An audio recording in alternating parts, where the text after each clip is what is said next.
Hi, everyone. I'm a raging papist. Thanks for joining me.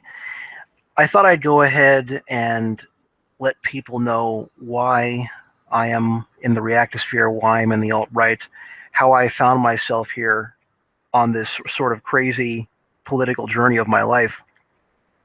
Because on Thursday, Hillary Clinton is going to be giving a speech where she is going to try to link Donald Trump to right-wing extremism.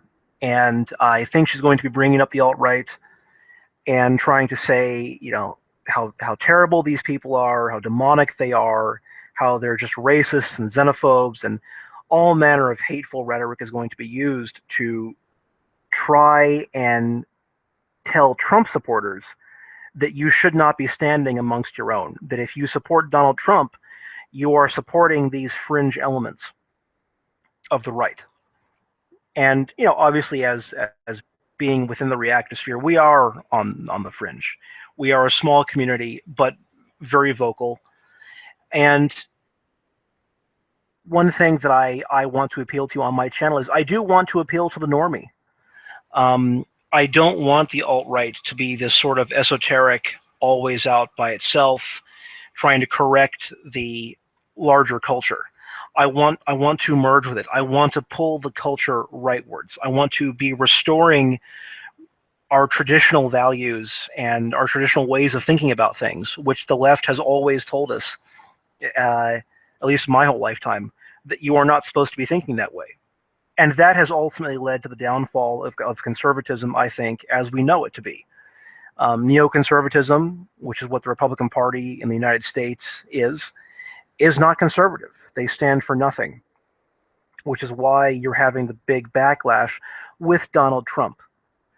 And I think at the end of the day, we all know that the 1488 crowd, the crowd that wants, the gas the kite crowd, all that stuff, right? That you will never get a candidate like that. That's not real. We are so fringe, and I don't even support some of the more esoteric alt-right stuff, like the pagan LARPs and the fasci LARPs and all that stuff. But the purpose, my purpose here, that I feel is to share my story and to say and to show how I came here, and I hope that that can resonate with people that stumble into this channel, that start thinking about conservative or rightist politics. Because I am a rightist at the end of the day. That's why I can look at things like the alt-right and all the various shades of it, no matter what form that takes, and try to say, well, what do I get of value of that? What merits are there to that? Should we try to pursue those goals? Because I try to be as objective and open-minded about all shades of rightist thought. I guess I'll go ahead and start with my upbringing. I always grew up in a religious household. My family is Roman Catholic. We always went to church on Sunday. On the big feast days, we would get together with my extended family. I went to Catholic school my whole life. And I've always been a person that never felt the need to rebel. I never felt the urge when your parents tell you to do something as a child. I never really said no. I just didn't see a reason for it. If your parents tell you, well, you shouldn't be taking drugs, I would just say, okay, then I won't take drugs. Because I knew that at the end of the day, my parents they love me, they're trying to help me, and they want to see me they want to raise me into a good man, a good Westerner, a good individual. And so I had no reason to to doubt them, so why would I? What that led to was me growing up and being very capital R Republican. I remember the first big political debates that I sort of got into is when, that awkward phase of your life when you're actually starting to seriously ponder politics. And it's, what do I stand for? What's the platform? Do I need a platform? Where do I get my platform? All of these things. And I remember I was just raised in a very capital R Republican household, and that became my politics. And I saw no reason to go against that, because the more I looked at conservatism, the more I saw the safeguarding of my civilization. Because within the left, I always got that idea of just sort of rebellion for rebellion's sake. And that is progress, right? We know that to be what progressivism is nowadays. It is progress for the sake of progress, change for the sake of change. Even though you're not progressing towards anything, you can't have what you have now. To have what you have now is an order, is a hierarchy. And any order or hierarchy is, by its very nature, oppressive. There are people in control. That's what the SJWs say anyway. So if you are not constantly in constant revolution, you are simply adhering to what what the SJWs believe in. You're adhering to that hierarchy, and so you are part of the problem.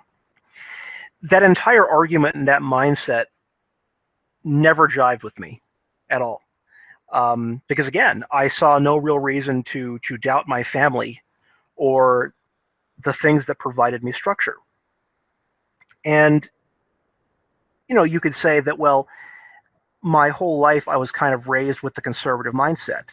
So I didn't make my way into the alt-right from a libertarian perspective, or I know that we get a lot of people that were like, well, I was raised leftist, but I came to see what that was for what it is. And I find myself now on the alt-right. There are various methods that people find themselves in the alt-right, and this is just my story.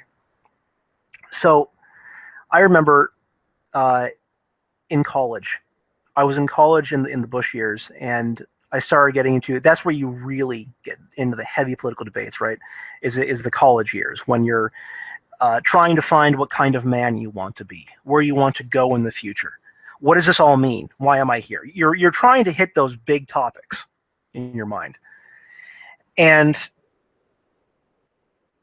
in college for me was the last couple of years. It was during the last couple of years of the Bush administration, really downhill for the Republican Party and conservatism as a whole. Although, I was in college, I couldn't see the forest from the trees. I was still just a normal guy, not alt-right or reactionary or anything like that. But I just saw, I was seeing problems in conservatism that I didn't know how to peg it. I didn't know how to quantify it. It was just, whatever this is not speaking to me anymore. I don't know why that is. It's just, it's unable to address the problems that I'm seeing in society. And you follow that up with the election of Obama, and even then, I remember we all saw it was coming. There was so much hatred towards the Bush administration that there was no way. And then you have obviously Obama playing the black card, and it's really funny if you guys remember how 8 years ago, the woman card, Obama played the black card, and the left threw her under the bus. They threw Hillary under the bus so hard, and we really saw that at the end of the day, they don't care about sex. No, they didn't care that she was a woman at all. They wanted a black man. They wanted to prove to the world that they are not racist.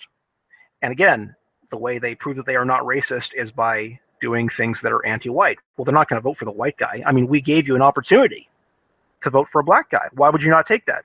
Obviously, if you don't take that, you're a racist. So clearly, Obama was going to win that, and we all knew that.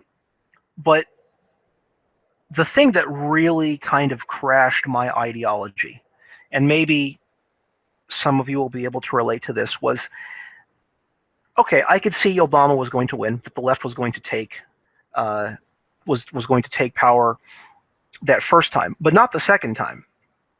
I thought, truly, I tried to be as objective as I could be.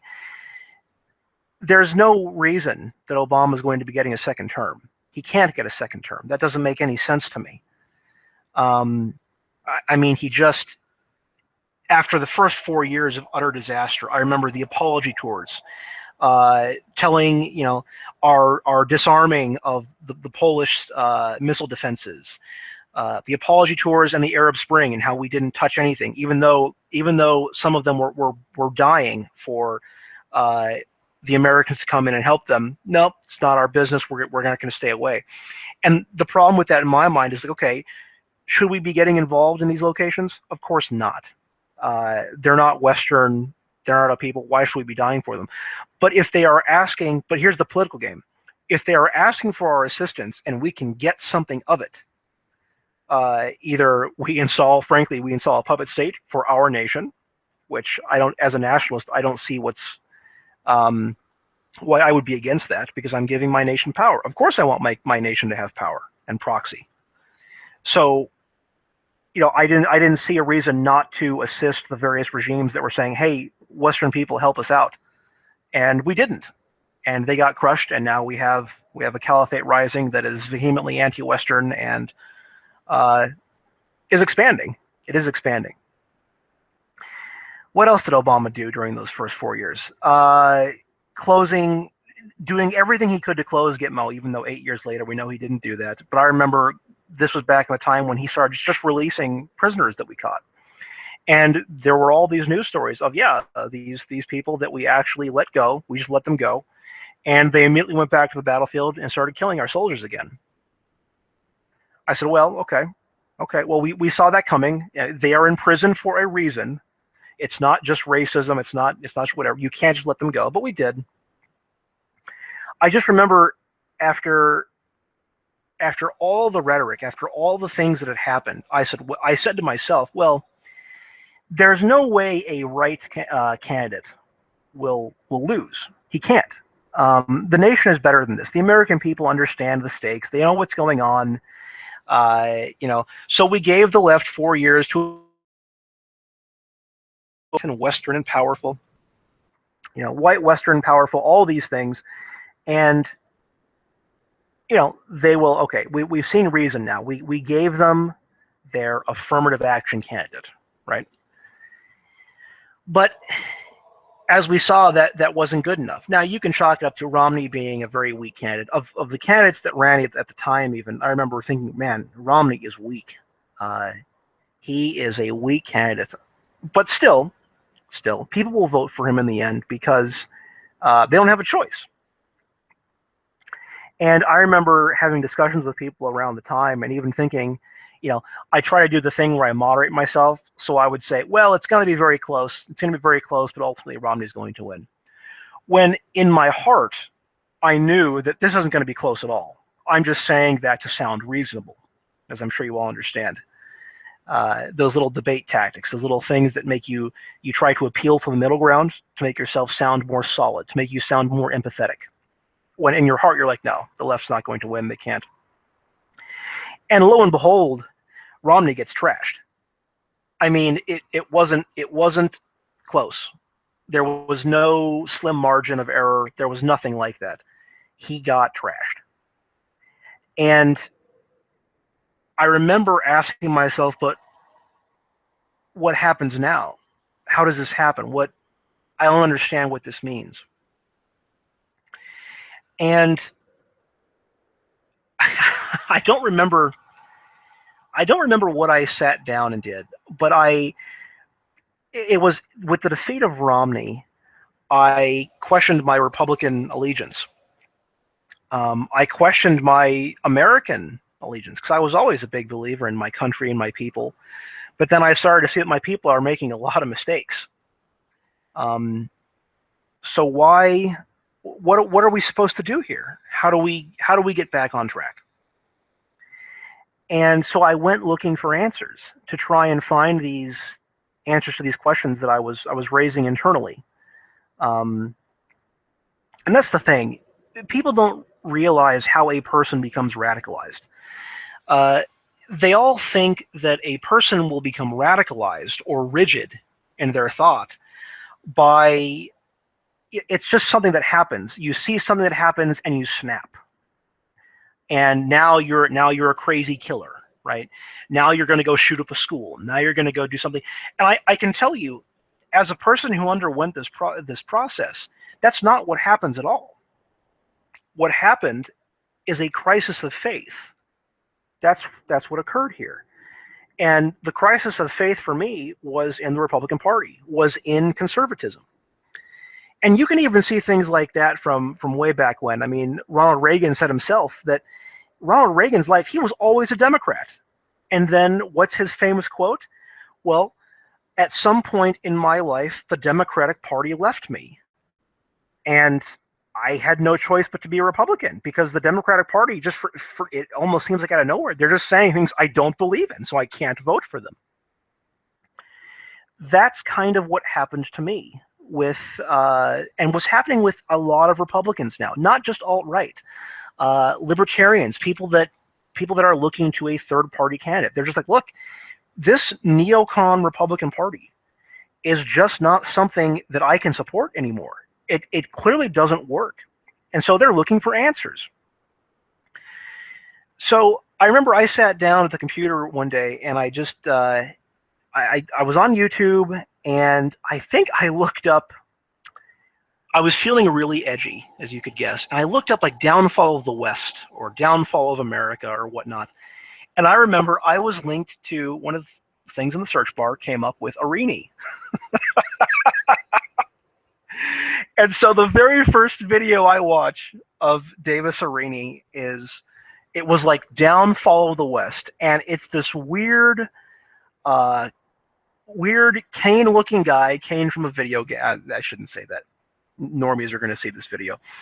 So he's just it's a guy in a black suit with a cityscape backdrop surrounded by red and blue light, and in one arm he's got some kind of scotch, some kind of alcohol, and in the other arm he's got a cigarette. And he just looks angry, and he's looking at the camera, and he just says, "It's all because of you. This is all your fault." And he's just raging. And I was like, "What the hell am I watching here?"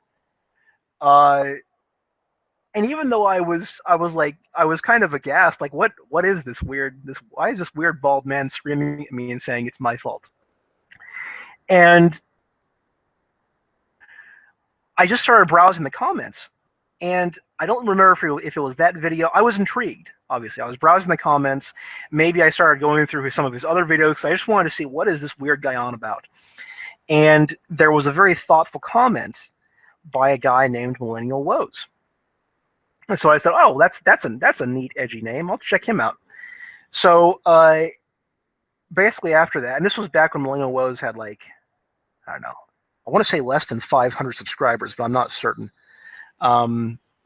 This was way back in the day. And lo and behold, that just kind of put me on the path of being in the Reactosphere. And so I guess to try and summarize what happened to me there, was it just I sat down one day and a switch was flipped and now I'm a radical? No, that's not what happened at all. In my crisis of faith, I went looking for answers. And over the course of years, my political understanding and thought changed. It adapted, it evolved. And I was willing to look at the entire political process for myself and just say, what matters to me?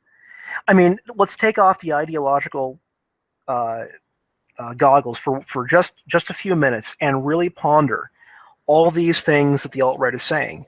This for me, I was shown the world of MRAs and MGTOWs and reactionary thought, alt-right thought, ethno-nationalism. All these things were just swirling around.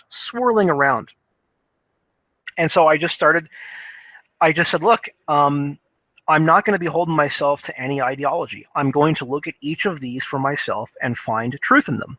If they're true, I will adopt them. Why would I not? They're true. And if they're not, then I'll reject them. It's as simple as that. And within my time doing that thought process, do I call myself an MRA or a MGTOW or any of that? No. I found a lot of falsity in that. Good points that are normally hampered by maybe bad messengers. It's possible, but for whatever reason, I just thought they're getting at some good issues, but they're not addressing these dilemmas. And that's why I still kind of call myself a reactionary or an alt-right, because I'm not, a lot of good things in ethno-nationalism. There's a lot of good things there. Am I an ethno-nationalist? No. A lot of good things in the MRA movement in terms of rights, or the rights of man. And I can tell you, as a guy who's studying law, you take a look at family court yourself, read the statutes, look at the precedent, and tell me there's not a problem here how men are shafted. I can come to that conclusion myself. So obviously there's a lot of good stuff with MRAs, but then they have some more out there arguments that I'm just like, no, but I reject those. But again, a lot of good things there. So I am a rightist. I look at right political thought, and that's my platform. I try to fight for that as best I can because that's the stuff that makes sense to me. So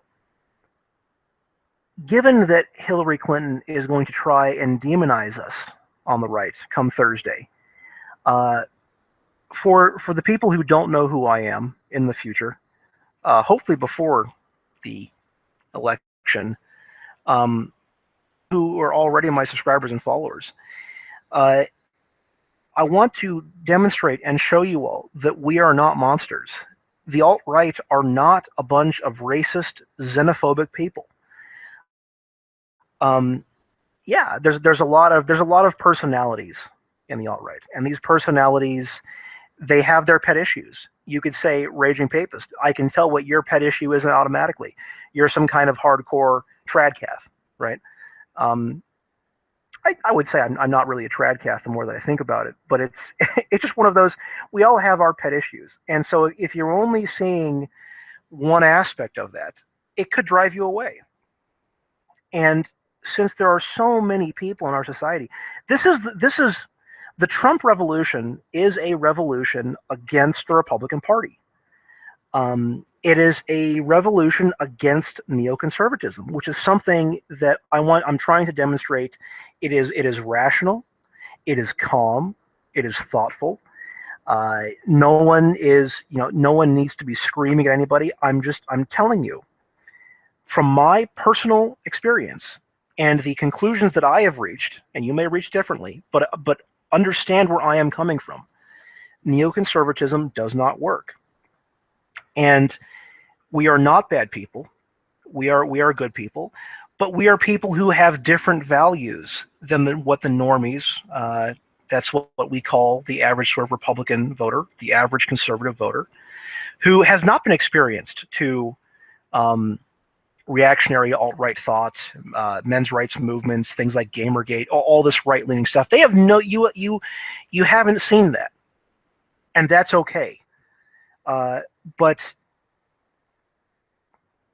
this is getting gushy, but we are just other conservatives. We are just other rightists. One of the things that I liked about I'm sorry, I forget his name. The Austrian National Party is having a re-election because in their country, their Supreme Court found that there was mass corruption and censorship, and so the entire election has to be done again.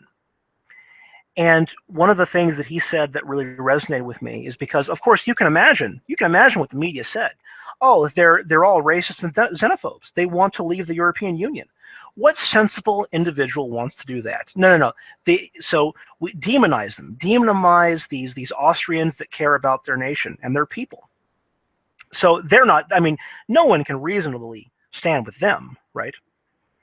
Well, what the Austrian leader of the party said is, after all the things they throw at us, we are not extremists. We are simply conservative. And what the left has done is made conservatism extreme. Things like standing by your people, things like believing in your country, things like actually believing in your religion count now as extreme. I mean, I did not go to public school. My entire life I went to Catholic school, and even then, man, that some of that was just not good. Not good. Still very secular. Still very, we need to play nice with everybody. There's nothing special about you and your faith. It's just one more thing. there were those serious moments, even in, and my parents sent me to the quote unquote the good Catholic school. So for most people now who attend public school, what did they get? They didn't get any of that. As far as I know, religion was entirely taboo. I'm not even something as extreme as starting class with a prayer, or starting class with a sort of discussion to make sure everyone's doing well. Everyone's able to get along, right at home. Is everyone doing their homework? Uh, those were all good community things that I had at my Catholic private schools. But in a public school, it just seems like you're on your own. There's nothing there that really emphasizes moral virtue. I mean, yeah, you said the pledge, but I don't even know. Do people still say the Pledge of Allegiance anymore?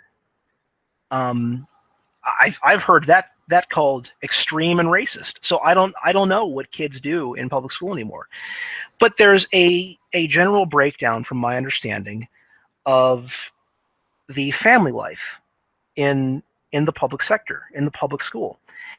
And see, for me, and for those of us on the right, we can trace that pattern to the left. This is a leftist institution, a state institution, and a method that the state wants to solidify its is by separating families, by separating kids from good virtue that teaches independence and moral objectivity.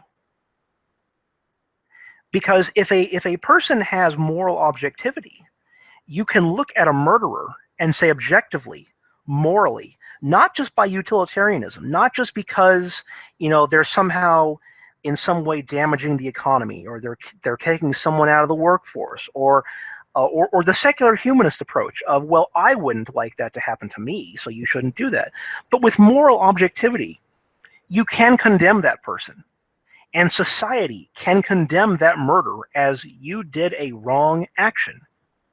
And because of that, you create laws, you create civilization, you create these things that keep everything moving together. So when I see public schools, and I see what the left is trying to do to our families and to our children and to break us down, that just, you know, I don't want to sound, on the right we say you sound like a cuck. A cuck is a weak man. A cuck is a person that's overly emotional.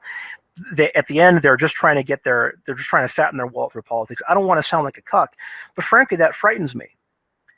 And the reason that sort of message or that idea frightens me is because I see that ultimately, if we produce several generations that do not have moral objectivity, that do not have positive family relationships, well, the only rational thing that can happen is a breakdown of the family, is a breakdown of individualism, is a breakdown of the very belief that I am my own man, and I can have achievements and dreams and ambition of my own. I can build myself up.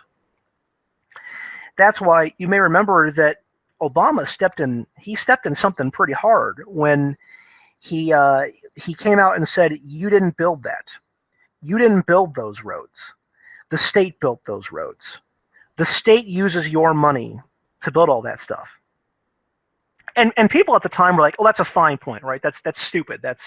It's ridiculous. Obviously, I didn't build that. Obviously, that's the state. And on the right, we can say, but obviously, those are human workers. Obviously, those are human beings that are building these roads. The fact that we're all giving our money to the state is irrelevant. I did quite literally build that. But that's why the bigger point, the bigger thing that many of us rightists were thinking about was not just, well, who's building the road and who's funding the road, all this stuff. It's the very idea that if we keep telling our kids, not you that went on that journey, it is not you that can aspire to greatness, then no one will aspire to greatness. If you don't give adventure books to children saying, look at how this hero goes and saves the princess, look at how this hero goes and saves his people, look at the man that he became, they will not know to pursue that. And I That's a purely political perspective. Let's take a religious perspective. What has happened to Christianity over the years? It has become weak. It has become, dare I say, foppish, because it became relativistic. We can all go along to get along. My morality is not objective if you don't think it is, right? There's that delicious heresy. It is a heresy. Um, Take something like abortion. You'd have the Christian that would say, well, I would never have an abortion. That's against God. It's against my faith. I can secularly say that it's against society because we are diminishing our population. We are preventing a population from coming into the future. There's all these ways of attacking it, right? From both a secular and religious perspective. And yet, the religious person will say, well, although I don't believe in uh, the right to have an abortion, I'm not going to prevent you from having your right to an abortion. So that is the death of objectivity. That's the death of the belief that there is a right and a wrong, and that our society should be going after what is correct, what is right. That's what's happened to Christianity. And again, you can place this on the altar of progressivism. You can trace how with their philosophies of, well, you should never listen to your priest. With our multiculturalism, you have to have faiths of non-Christian faiths coming into your country and telling you how they live. And what the left doesn't actually want is an interfaith dialogue. They don't want an interfaith dialogue where you say, well, here's my Christian belief. Let's look at your Islamic belief or your Buddhist belief or whatever you may be. What they ultimately want is for the Christians to say, how interesting, how foreign, how noble of you. I was just ignorant in my Christian belief because that's all I knew. I should adopt your belief. Because, well, clearly you guys have solutions that I didn't think of. So why should I be Christian? That's what comes with multiculturalism. That's what comes with this endless push of equality. And I'm not saying, that men and women shouldn't be treated equally. Of course I do. I'm a Christian. You're a Christian. The West is Christian. We all know that men and women should be treated. They have the same dignity. Although they may not produce the same results, they don't produce the same results, but they both have dignity and should be respected. That's where we have our grievances with the left. So you could just say, hey, look, you've always been a rightist. This is just you coming into fruition. This is your coming into the fullness now of the alt-right. And I say, yeah, I guess, but I don't find the alt-right that extreme. I find it as being the sensible conservative that says that neoconservatism, being new, obviously, has failed. I do not support the Republican Party. I support Donald Trump. He is the sensible conservative in this time. He's a nationalist. I'm a nationalist. I don't think he has any real stance on. I mean, yeah, he says he's pro-life, but he says he's pro-life to appeal to the right. I think he's neutral. I don't think he cares. He's not a social conservative. But you know what? I'm still going to vote and support him because what's my alternative? A social liberal that wants to continuously erode our cultural foundations and what our beliefs are. So whatever damage Hillary Clinton tries to do to us on Thursday by saying, look at how Trump hangs out with these extremists and we're xenophobes and we're all these things, we're not. I'm telling you that we're not. Don't judge us by crazy YouTube comments. Think about who we are as people, because what Hillary Clinton is going to do is to demean the right. You have to understand, and if you're on the right at all, if you're a libertarian, you know the game, right? You know that anything that comes out of Hillary Clinton's mouth is going to be put down the right. Put it down. We are her enemy, and she is going to try and convince you, my fellow rightists, whether you're libertarians, whether you're Tea Party, whether you're even some of the neocons who are realizing that you're that political philosophy is bankrupt and it is ending now, you have to realize she was going to try and divide us. She wants us to go back to the old ways of, third party, and I can't support this, and I don't like you, and I'm not going to support an alt-right guy. He's a racist. He's a white supremacist, as Ramsey Paul likes to say. Don't fall for it. Don't fall for it, because if you're on the right, you know people.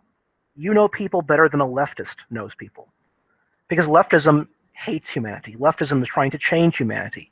But if you're on the right, you understand where we come from. You can empathize. So just take a common sense approach. We on the right, we are your allies, the same way that you are our allies. We all have different sort of areas of focus, whether that be on race, whether that be on religion or culture or economics. We're people. We're just people. So stand by your fellow rightist. Don't listen to what the left does, which is to try and sow division. Because look at it this way. I'll make one more argument. One more. The left never punches left. And if you trace the history of their elections, you can see this.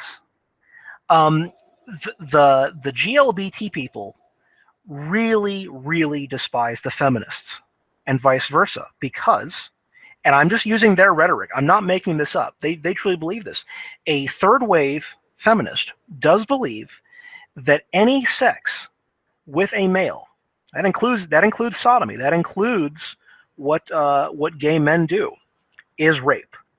The only pure form of sex is something that is not penetration, which can only be with two women.